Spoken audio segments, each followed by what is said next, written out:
OP alias Ririn 33 tahun yang diaduke oleh tempatnya begawe karena sudah gelap ke duit sebanyak 1,3 miliar rupiah. Dak datang penuhi panggilan penyidik Polda Sumsel. Disampaikan oleh kuasa hukum pihak perusahaan terlapor, idak datangnya OP menuhi panggilan penyidik Polda Sumsel karena alasan sakit. Kuasa hukum pelapor dewek yang sudah ngecek surat keterangan sakit terlapor ngerasa ada kejanggalan karena kate tanggal samo stempel resmi.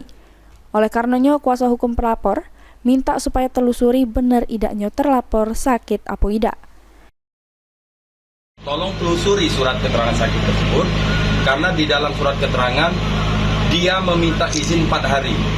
Sedangkan untuk seorang dalam keadaan status tersangka dengan alasan-alasan yang tidak memenuhi syarat untuk ditunda, maka itu harus dijemput. Nah, kami minta ke penyidik hari ini bahwa menelusuri surat keterangan sakit tersebut, tolong diperiksa bidan yang mengeluarkan surat ini. Pengaduan yang dibikin oleh pihak perusahaan terlapor dewek dilakukan di Polda Sumsel pada 12 Juni liwat. Sebelum diadu ke Polda Sumsel, terlapor dewek janji ke bakal balik ke duit yang digelapkannya tapi tidak kate kejelasan. Firman Hidayat, PAL TV.